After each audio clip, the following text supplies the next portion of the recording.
Hello guys. तो guys आज की वीडियो में हम बात करने वाले हैं इलेक्ट्रिसिटी चैप्टर के बारे में। तो इलेक्ट्रिसिटी चैप्टर को मैं आगे बढ़ाता हूं और आज की वीडियो में हम उससे आगे के कुछ टॉपिक्स देखेंगे जो हम पिछली क्लास में पढ़ चुके हैं। Okay guys, electricity. तो गाइस क्लास 10th का इलेक्ट्रिसिटी 11th चैप्टर की हम बात करने वाले हैं। तो गाइस ये पिछली क्लास में हमने इलेक्ट्रिक पोटेंशियल की हमने बात कर ली थी, इलेक्ट्रिक पोटेंशियल की हमने बात कर ली थी और साथ में हमने पोटेंशियल डिफरेंस भी क्लियर कर लिया था। पोटेंशियल डिफरेंस ये दोनों टॉपिक हो चुके हैं और साथ में हमने इलेक्ट्रिक करंट के बारे में भी हम पढ़ चुके हैं। इलेक्ट्रिक करंट के बारे में भी हम पढ़ चुके हैं और उससे पहले हमने चार्ज की भी एक्सप्लेनेशन अच्छी तरह से कर ली थी। तो गाइस ये चार ये टॉपिक है, ये पूरे हो चुके हैं। अब इससे आगे चलते हैं, ठीक है। तो गाइस पिछली वीडियो में हम एक डेफिनेशन मैं आपको लिखाना भूल गया था, तो वो मैं लिखा देता हूं, ठीक है। तो गाइस एक डेफिनेशन है, वो बहुत बार पूछी जाती है, वो है 1 वोल्ट। 1 वोल्ट क्या होता है, इसकी डेफिनेशन पूछी जाती है कि डेफिनेशन ऑफ द 1 वोल्ट, तो ये पूछी जाती है। तो मैं लिखा देता हूं, if the just 2 minutes guys, हाँ, if 1 joule, okay, if if a 1 joule of work if 1 joule of work is required if 1 joule of work is required to move 1 coulomb COU 1 coulomb charge, then it is called 1 volt, ठीक है। If 1 joule of work is required to move 1 coulomb charge, then it is called 1 volt, ठीक है। तो मैं इसे समझाता हूँ। देखिए वोल्ट का फॉर्मूला यानी कि इलेक्ट्रिक पोटेंशियल का फॉर्मूला क्या था, V = W/Q। ओके गाइस यही था। तो मैं क्या ले लेता हूं कि मैंने W की वैल्यू ले ली 1 जूल, W की वैल्यू क्या ले ली मैंने 1 जूल, और Q की वैल्यू भी ले ली मैंने क्या 1 कूलम, यानी कि W की वैल्यू भी मैंने 1 ले ली और Q की वैल्यू भी 1 ले ली। अगर मैं इन दोनों वैल्यूज को 1 1 कर दूंगा, देन मुझे V की वैल्यू भी क्या मिलेगी 1 मिलेगी और वो वोल्ट में मिलेगी। तो गाइस यही तो हमारा 1 वोल्ट था कि 1 वोल्ट कब है कि इफ 1 जूल ऑफ वर्क, यानी कि 1 कूलम, यानी कि ये जो 1 कूलम आवेश है या फिर 1 कूलम चार्ज को मुझे सर्किट में फ्लो कराने के लिए अगर मुझे 1 जूल वर्क कार्य करना पड़ता है, यानी ये समझ लीजिए कि ये मेरा कोई सर्किट है, बाकी हम सर्किट की बात बाद में करेंगे, पर अभी थोड़ा बहुत समझ लीजिए कि ये कोई बैटरी है, ठीक है, ये कोई बैटरी है और इसका पोटेंशियल डिफरेंस V है, ठीक है, इसका पोटेंशियल डिफरेंस V है।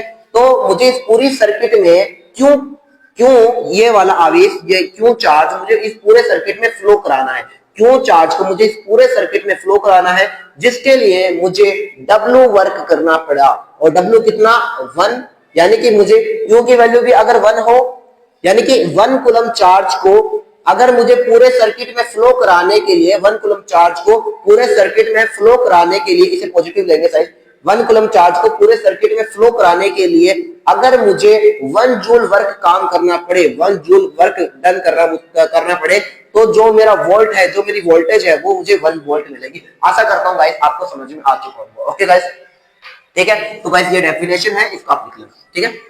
अब मैं इसे बता सॉरी गाइस। तो गाइस कल हमने इलेक्ट्रिक पोटेंशियल के बारे में बात कर ली थी, लेकिन चलो इसे थोड़ा सा और डीप में समझते हैं कि आखिरकार ये इलेक्ट्रिक पोटेंशियल या फिर पोटेंशियल डिफरेंस होता क्या है। तो सबसे पहले इलेक्ट्रिक पोटेंशियल और एक होता है हमारा पोटेंशियल डिफरेंस। गाइस मैं आपको बता दूं, पोटेंशियल डिफरेंस। तो गाइस मैं आपको बता दूं, इलेक्ट्रिक पोटेंशियल जैसी कोई चीज होती नहीं, इलेक्ट्रिक पोटेंशियल जैसी कोई चीज नहीं होती, रियल में एग्जिस्ट ये करता है, ठीक है। पोटेंशियल डिफरेंस होता है, हालांकि पोटेंशियल डिफरेंस को थोड़ा बहुत एक्सप्लेन करने के लिए हमने ये टॉपिक बना दिया, ठीक है, ये बनाया हुआ टॉपिक है, रियल टॉपिक ये आपको बात समझ में आए, यानी कि ये बनाया हुआ है खुद के जरिए और ये है मतलब प्योर, ठीक है। तो अब मैं बात करता हूं आखिरकार ये पोटेंशियल डिफरेंस है क्या चीज। जैसे कि गाइस आपने देखा होगा कि घरों में टंकी होती है, ठीक है, यही एग्जांपल सभी लेते हैं और मैं भी इसी एग्जांपल को लेके चलता हूं कि घरों में टंकी होती है। ओके गाइस, घरों में टंकी होती है। अब मैंने क्या कर दिया, इन दोनों के लेवल को बिल्कुल इक्वल कर दिया। इन दोनों के लेवल को मैंने क्या कर दिया, इक्वल कर दिया। इन दोनों के लेवल को मैं इक्वल कर सकता हूं, ठीक है। तो ये टंकी मैंने T1 मान ली और ये टंकी मैंने T2 मान ली। ये टंकी T1, ये टंकी T2 और इन दोनों को मैंने एक पाइप से ज्वाइन कर दिया है। ओके गाइस, इन दोनों टंकीज को मैंने एक पाइप से ज्वाइन कर दिया। आप बताइए गाइस कि ये दोनों टंकीज में पानी कहीं से फ्लो होगा? आप कहेंगे गाइस यहां से, आई मीन आप कहेंगे कि यहां से पानी फ्लो नहीं होगा। ओके, ये आपको जनरल सी बात है कि पानी फ्लो नहीं होगा क्योंकि दोनों का लेवल सेम है, दोनों का लेवल सेम है। लेकिन मैं क्या करूं कि इस पहली वाली टंकी T1 को तो मैं अपनी जगह पे ही रहने दूं, ठीक है, और इसका साइज थोड़ा सा बड़ा कर लेता हूं ताकि थोड़ा सा ये दिखे, ठीक है, साइज थोड़ा सा मैं बड़ा कर लेता हूं, पानी के लेवल को कम कर देता हूं ताकि आप ये ना कहें कि ऐसा थोड़ी होगा, ठीक है, पानी ऊपर निकल जाएगा, ऐसा नहीं होगा, ठीक है। तो आप सेम है, थोड़ा सा ना सेम है, ठीक है, लेवल सेम है, चलो कोई नहीं, सेम है, ठीक है। अब मैं क्या करता हूँ, इस वाली टंकी को मैं ऊपर लेके चला जाता हूँ। ओके, इस वाली टंकी को मैं ऊपर ले गया। अब ये पाइप के थ्रू कनेक्शन है। ओके, ये पाइप के थ्रू कनेक्शन और इसमें वाटर है। राइट, डायग्राम पे मत जाइएगा प्लीज, थ्योरी को समझने की कोशिश। अब बताइए, इसमें पहले से थोड़ा बहुत पानी था, लेकिन जब मैंने इस टंकी को, इस T2 टंकी को मैंने थोड़ा ऊपर कर दिया, देन यहाँ से पानी फ्लो होगा और बेसिक बात है फ्लो होगा। क्यों? क्योंकि लेवल फ्लो हो गया। और हमेशा जो एनर्जी है, वो हमेशा हाई वोल्टेज से लो वोल्टेज की ओर जाती है। याद रखना कि जो एनर्जी है वो हमेशा हाई वोल्टेज से हायर स्टेज से लोअर स्टेज की ओर जाती है। ये बात आपको याद रखनी है। तो यहाँ पर हायर स्टेज है, यहाँ पर हाइट ज्यादा है, ठीक है, और यहाँ पर हाइट कम है, इसीलिए जो इस टंकी से ये वाटर इसके अंदर आ गया, क्योंकि एक तरह से एनर्जी काम करी है। यही कुछ काम हमारा इलेक्ट्रिसिटी में भी चलता है, इलेक्ट्रिसिटी में, ठीक है। इलेक्ट्रिसिटी में मैं आपको समझाने की कोशिश करता हूं। सेम जैसे कि देखिए, एक इलेक्ट्रॉन होता, गाइस ये इलेक्ट्रॉन है, लेकिन ये इलेक्ट्रॉन मूव थोड़ी ना करेगा। इस इलेक्ट्रॉन को मूव करने के लिए हमें कुछ ना कुछ करना होगा। इलेक्ट्रॉन कैसे मूव करेगा? इलेक्ट्रॉन ऐसे तो मूव कर नहीं सकता, ये तो एट द रेस्ट है ना। फिलहाल ये क्या है? एट रेस्ट पर है। किसमें है? एट रेस्ट पर। लेकिन हमें इसे मूव कराना है, क्योंकि इसके मूव करने के बाद ही तो इलेक्ट्रिसिटी फ्लो होगी। इसके मूव करने से ही इलेक्ट्रिसिटी फ्लो होगी। जब इलेक्ट्रॉन मूव करने लग जाए तो गाइस हम कहेंगे वहां पर इलेक्ट्रिसिटी जनरेट हो रही है। ये बात आपको पता होनी चाहिए कि जब इलेक्ट्रॉन मूव कर रहा है, इलेक्ट्रॉन चल रहा है, देन वहां पे इलेक्ट्रिसिटी फ्लो करती है। ओके गाइस, ये तो ठीक है, ठीक है, यहां तक तो ठीक है। ओके, तो यहां से मैंने इस डायग्राम को ला दिया। ओके, प्लस माइनस चलता है, ठीक है। अब यहां से मैं यहाँ पे एक ग्लव लगा देता हूँ चेक करने के लिए, ठीक है। टिकल टिकल टिंग टिंग, टिकल टिकल टिंग टिंग, ठीक है। तो सॉरी, टिकल टिकल टिंग टिंग, हाँ ठीक है, हो गया। अब यहां से मैंने प्लस लगा दिया। ओके, ये प्लस लगा दिया। अब मुझे क्या करना है? अब जैसे ही मैं प्लस लगाऊंगा तो ये वायर है, वायर के अंदर जो इलेक्ट्रॉन होंगे वो क्या होंगे? इस साइड में फ्लो करेंगे। इलेक्ट्रॉन्स का फ्लो दिखा रहा हूं गाइस। ये किसका फ्लो है? इलेक्ट्रॉन्स का फ्लो है। क्यों? इसी साइड में फ्लो क्यों कर रहे हैं? सर इलेक्ट्रॉन का नेगेटिव चार्ज है और ये वाला पॉजिटिव चार्ज है, तो इलेक्ट्रॉन्स इसकी ओर अट्रैक्ट करेंगे, देन इलेक्ट्रॉन कुछ इस डायरेक्शन में फ्लो करेंगे। ये डायरेक्शन सही है? सही। लेकिन जो करंट है वो अपोजिट डायरेक्शन में फ्लो करके, ऐसा क्यों? करंट हमेशा अपोजिट डायरेक्शन में फ्लो क्यों करती है? आपने सुना होगा कि करंट है वो इलेक्ट्रॉन्स के अपोजिट डायरेक्शन में फ्लो करती है। ऐसा क्यों होता है? चलो जानते हैं। करंट इलेक्ट्रॉन्स के अपोजिट डायरेक्शन में फ्लो इसलिए करती है क्योंकि गाइस ये प्लस है और ये माइनस है। अभी हमने पढ़ा एनर्जी हाई वोल्ट से लो वोल्ट की ओर जाती है, तो करंट भी तो एक तरह की एनर्जी है। करंट भी तो एक तरह की एनर्जी है, तभी तो हाथ लगाता ही झटका लगता है, ठीक है। तो करंट भी एक तरह की एनर्जी है, ठीक है। तो हम कह सकते हैं प्लस वाले को हम हाई वोल्ट से बताते हैं और माइनस वाले को लो वोल्ट से। इसीलिए हम कहेंगे जो करंट है वो हमेशा अपोजिट होती है किसकी? इलेक्ट्रॉन्स की डायरेक्शन में अपोजिट होती है। तो गाइस आशा करता हूं आपको समझ में आ चुका होगा कि करंट इलेक्ट्रॉन की डायरेक्शन में अपोजिट क्यों होती है। इलेक्ट्रॉन की डायरेक्शन में क्यों है? अलोंग द डायरेक्शन नहीं होती, अपोजिट डायरेक्शन होती है, ठीक है। तो याद रखना इलेक्ट्रॉन्स हमेशा प्लस की ओर मूव करते हैं, बट जो करंट है वो प्लस से माइनस की ओर, इन दोनों की डायरेक्शन अपोजिट है। तो ये याद रख लेना। इसका रीजन क्यों है? रीजन है पोटेंशियल डिफरेंस। हालांकि इलेक्ट्रिसिटी ये जनरेट क्यों हो पा रही है? इसका रीजन है गाइस पोटेंशियल डिफरेंस है। पोटेंशियल डिफरेंस क्या है? Potential difference. पोटेंशियल डिफरेंस क्यों? क्योंकि हमने यहाँ पर एक बैटरी लगाई है और बैटरी पर एक पॉजिटिव टर्मिनल है, एक नेगेटिव टर्मिनल है। तो यहाँ पर हाई वोल्टेज, यहाँ पर कम वोल्टेज, तो दोनों का पोटेंशियल डिफरेंस हो गया। यहाँ पर हाई है, यहाँ पर कम है, तो एक तरह से पोटेंशियल डिफरेंस बन गया। पोटेंशियल डिफरेंस बनने के कारण इलेक्ट्रॉन फ्लो करने लगे, नहीं तो इलेक्ट्रॉन रेस्ट पर थे। जब इलेक्ट्रॉन हमने बैटरी नहीं लगाई थी तब तो इलेक्ट्रॉन रेस्ट पर थे, लेकिन जैसे ही हमने बैटरी लगा दी तो इलेक्ट्रॉन की एक डायरेक्शन मिल गई, इलेक्ट्रॉन को एक फ्लो मिल गया गति करने के लिए। तो हम कहने लगे पोटेंशियल डिफरेंस के कारण ही इलेक्ट्रिसिटी फ्लो करती है। आशा करता हूं आपको ये कॉन्सेप्ट समझ में आ चुका होगा। तो गाइस अब मैं चलता हूं आगे की ओर, ठीक है। तो आपसे ये बात ध्यान में रखना कि जो करंट है वो प्लस से माइनस की ओर और जो इलेक्ट्रॉन्स है उसके अपोजिट साइड में मूव करते हैं, और इसका मेन रीजन पोटेंशियल डिफरेंस ही होता है। इसका मेन रीजन क्या होता है गाइस? Potential difference. तो गाइस चलिए आगे चलते हैं। तो अब हम पढ़ने वाले हैं 1 वोल्ट डेफिनेशन मैंने लिखा दी। अब हम बात करने वाले हैं इलेक्ट्रिक सर्किट की। किसकी गाइस? इलेक्ट्रिक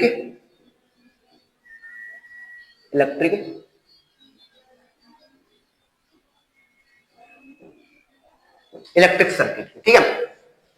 तो इलेक्ट्रिक सर्किट में आपको एक डेफिनेशन लिखा देता हूं, a continuous and close path of an electric current, ठीक है। A continuous and close path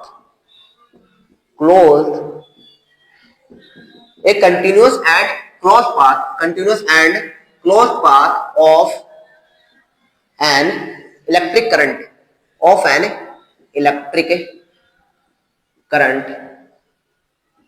CURRENT of an electric current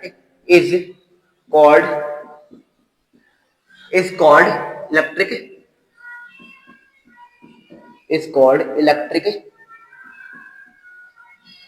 circuit.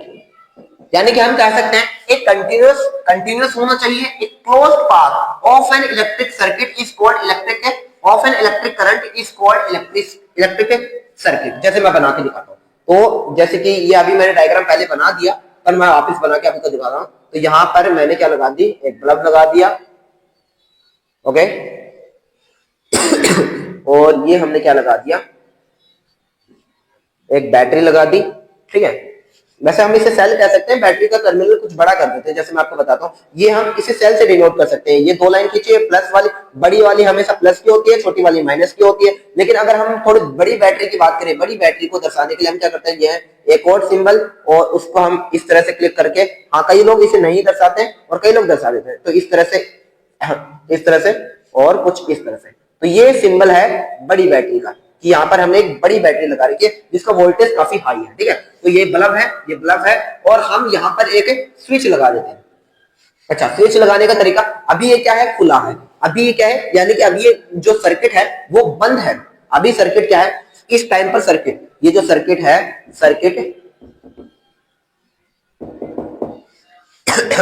Circuit क्या है? क्लोज है। क्लोज, सर ये तो खुला है, क्लोज कैसे हुआ? और सर इस टाइम पर ये सर्किट क्या है? खुला है। सर्किट क्या है? ओपन है। ऐसा क्यों?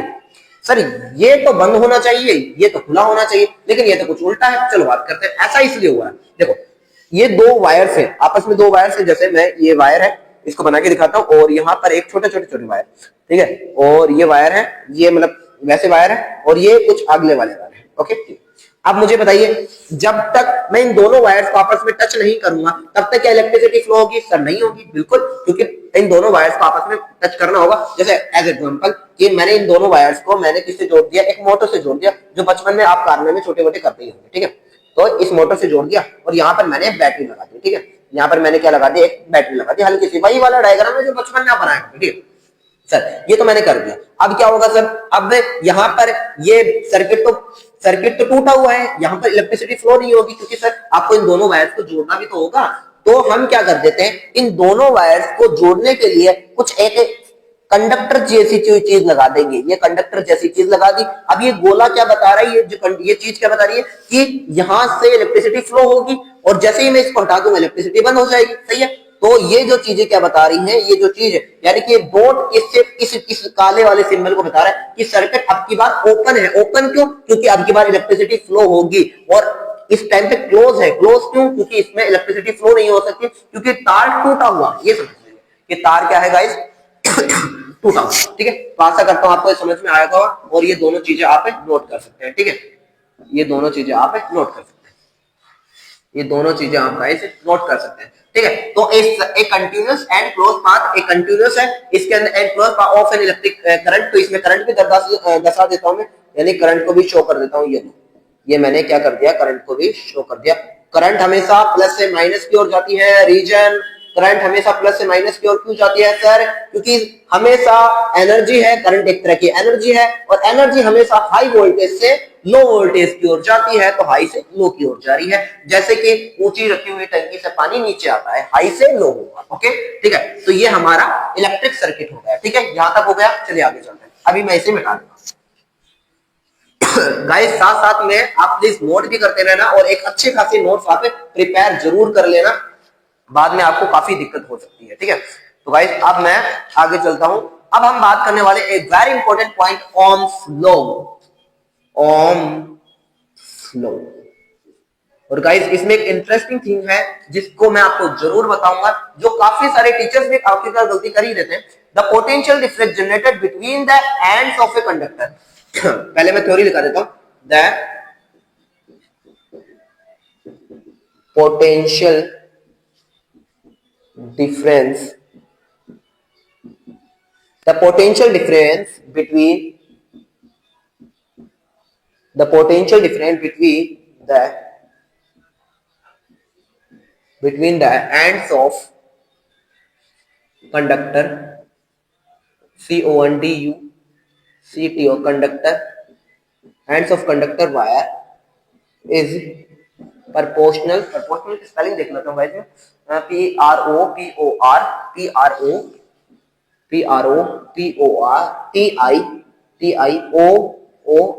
proportional is proportional to the voltage। ठीक है, proportional to the current flowing, proportional to the current flowing through it, proportional to the current current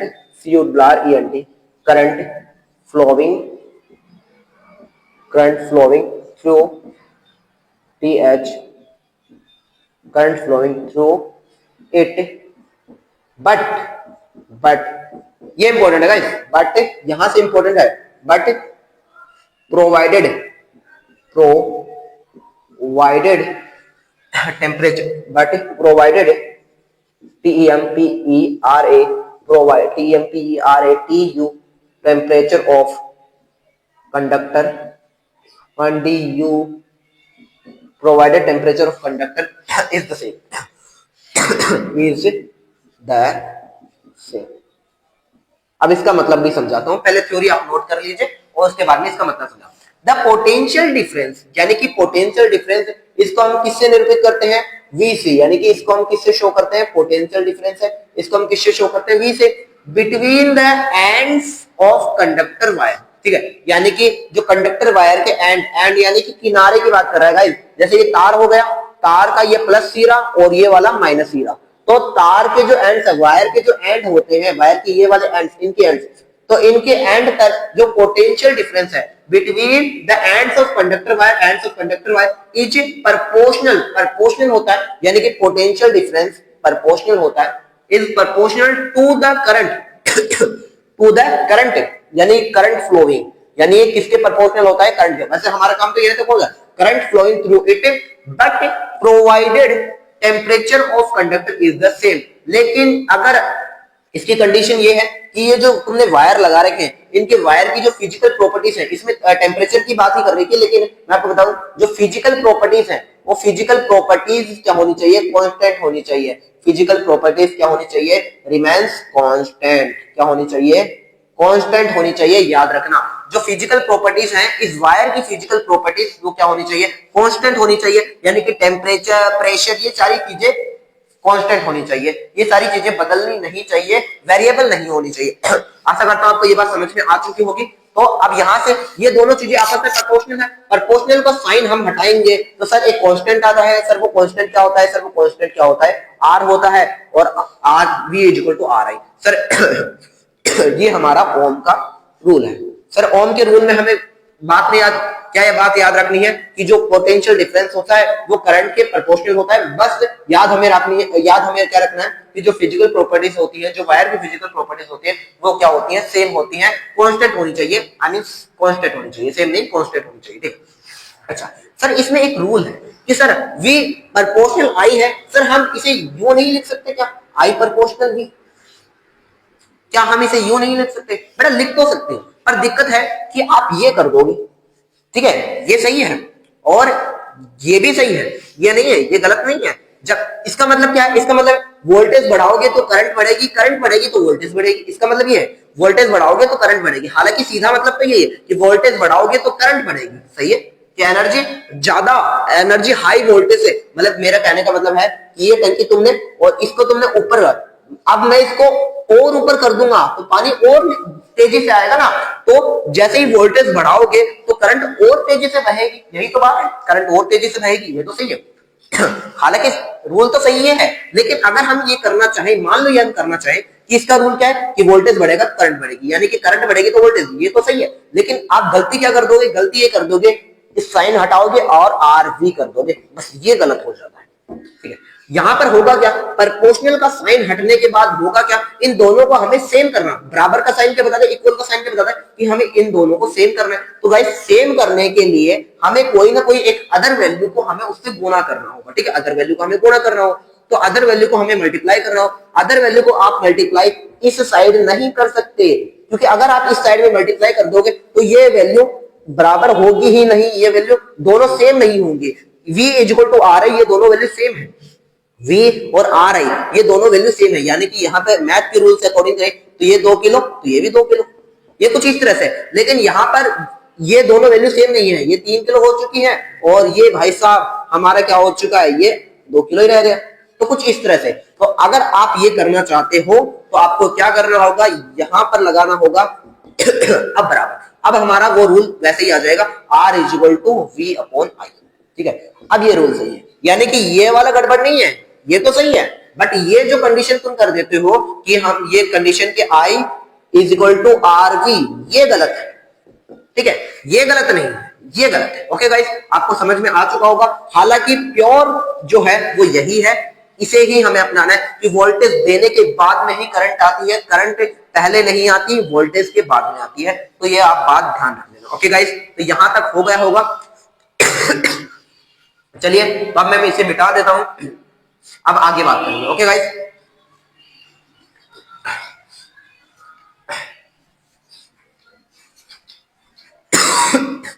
sorry guys, तो अब हम बात करने वाले हैं रेजिस्टेंस की, तो अब हम बात करेंगे रेजिस्टेंस, रेजिस्टेंस, तो रेजिस्टेंस क्या होता है, इंटरप्टिंग,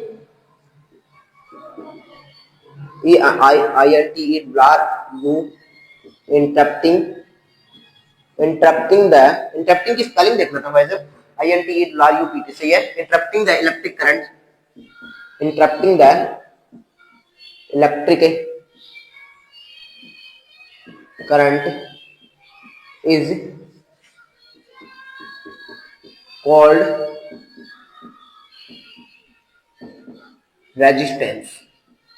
क्या है, interrupting the electric current is called resistance, यानी कि इंटरप्टिंग यानी कि इंटरप्ट कर दे इलेक्ट्रिक करंट को, यदि कोई ऐसी चीज है जो इलेक्ट्रिक करंट को फ्लो करने में इसे इंटरप्ट कर दे, इलेक्ट्रिक करंट बहेगी भाई, इलेक्ट्रिक करंट है, ये कोई वायर है, वायर से क्या हो रही है, इलेक्ट्रिसिटी जा रही है, यानी आई जा रही है, ये इलेक्ट्रिक यानी आई मूव हो रहा है, हाँ ऑब्वियस बात है, वायर लगाएंगे हम, चलो ठीक है कोई दिक्कत नहीं, ठीक है, ये इलेक्ट्रिसिटी मूव कर रही है, तो इस इलेक्ट्रिसिटी को मूव करने में या इसे फ्लो करने में ऐसी कोई चीज जो इसे इंटरप्ट कर दे, इसे रोक दे, तो उसे ही हम रेजिस्टेंस कहेंगे, और जिसे हम आर से शो करते हैं, तो क्या जिसे हम किससे शो करते हैं, आर से, किससे शो करते हैं गाइस, आर से, तो आर का फॉर्मूला हो जाता है according to Ohm's law, Ohm's law, Ohm's का फॉर्मूला क्या होता है, V is equal to R I, तो यहां से आप फॉर्मूला निकालोगे, क्योंकि V is equal to I, तो आर की वैल्यू क्या आएगी, V अपॉन आई, ठीक है, V अपॉन आई, तो यहां से हम आर की वैल्यू लिख देंगे V अपॉन आई, तो ये है रेजिस्टेंस का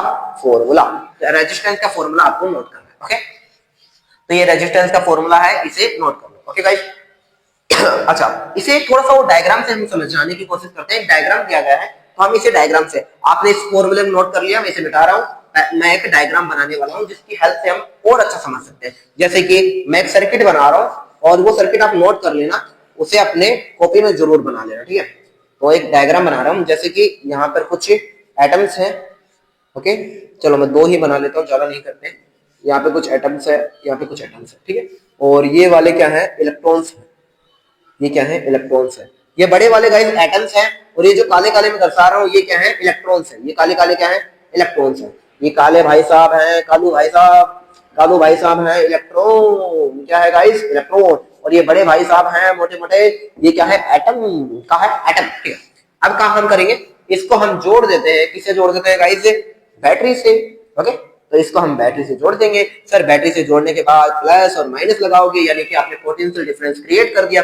पोटेंशियल डिफरेंस क्रिएट करने के कारण होगा क्या, इलेक्ट्रिसिटी फ्लो होगी। इस तरह इलेक्ट्रिसिटी प्लस से माइनस की ओर जाती है, क्यों सर, क्योंकि हमेशा हाई वोल्टेज से लो वोल्टेज की ओर एनर्जी फ्लो करती है, ठीक है। सर ये बिल्कुल समझ में आ गया, आपको आप बताने की जरूरत नहीं है, ठीक है। हाँ सही है सर, यहां तक ठीक है। अब क्या होगा, इलेक्ट्रॉन फ्लो करेंगे अपोजिट आई के डायरेक्शन, अपोजिट डायरेक्शन होता है ना, आई के अपोजिट डायरेक्शन। तो इन ये जो एटम्स हैं ये इलेक्ट्रॉन फ्लो करना चाहते थे, बट क्या हो रहा है, ये एटम्स उन्हें रोक रहे हैं। लेकिन कुछ ये जो इलेक्ट्रॉन्स है ये तो फ्लो कर रहे हैं, ये जो एक्स्ट्रा इलेक्ट्रॉन्स मैं दिखा रहा हूं ये तो फ्लो कर रहे हैं, ये तो फ्लो कर रहे हैं, ये क्या कर रहे हैं, फ्लो कर रहे हैं, ये तो फ्लो कर रहे हैं ना, तो ये तो फ्लो कर रहे हैं। तो इन एक्स्ट्रा इलेक्ट्रॉन ये तो फ्लो कर रहे हैं, बट ये इलेक्ट्रॉन फ्लो नहीं कर रहे।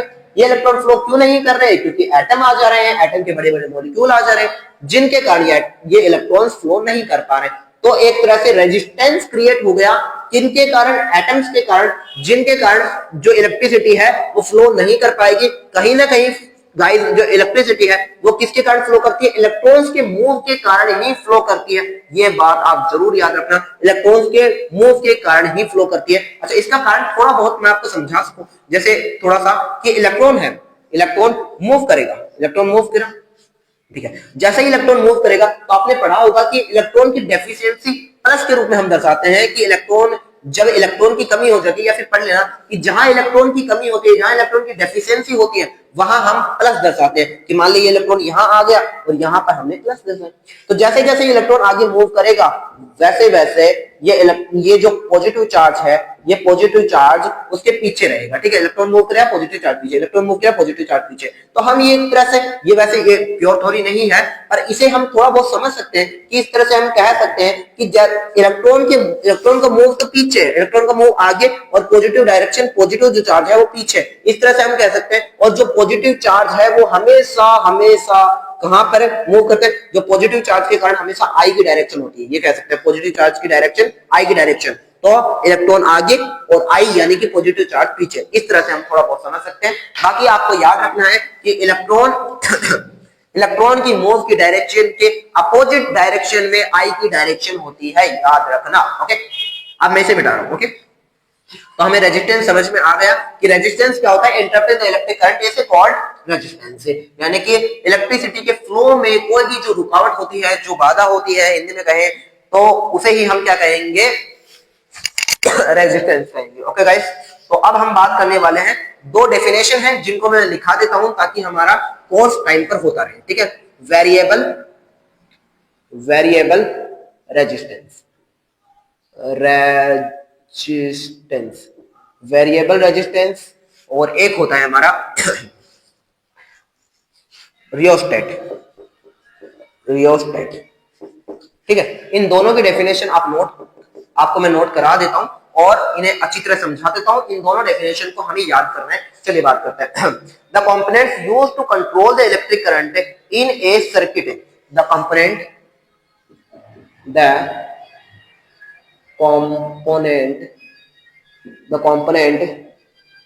used to control control electric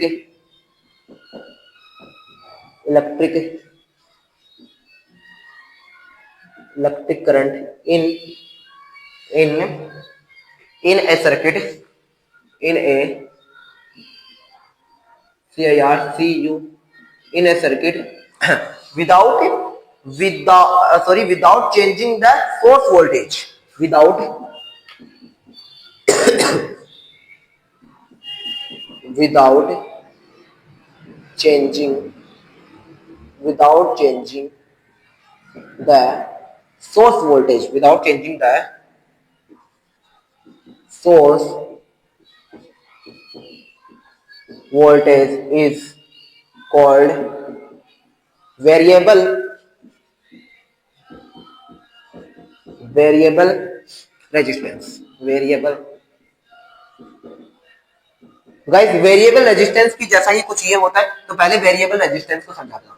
ये कहना चाहिए द कंपोनेंट, ऐसा कंपोनेंट, कोई भी एक तरह का कंपोनेंट यूज, जिसका यूज होता है टू कंट्रोल करने में, ठीक है, यहां तक समझना है। जब कंपोनेंट एक ऐसा कंपोनेंट जिसका यूज हम करेंगे किसमें, कंट्रोल करने में, किसको कंट्रोल करने में, इलेक्ट्रिक करंट को कंट्रोल करने में, यानी कि एक ऐसा कोई कंपोनेंट जिसका यूज होगा इलेक्ट्रिक करंट को कंट्रोल करने में, इलेक्ट्रिक करंट को कंट्रोल करने में। एक सर्किट के अंदर, जैसे कि मैं कोई सर्किट बना लेता हूँ छोटा मोटा सा या टिकल टिकल, ठीक है, हुआ, और ये मैं कोई भी छोटा मोटा सर्किट बना लेता हूँ, और ये सर्किट कैसा है गाइस, ये खुला है, बंद है गाइस, अभी वैसे हम इसे खुला कहेंगे, इसे खुला कहेंगे, लेकिन अभी ये बंद, अभी क्या है, ये बंद नहीं है, हम ये खुला सर्किट है। खुला क्यों है, और अब ये बंद सर्किट है, ठीक है, अब ये बंद सर्किट है, ठीक है।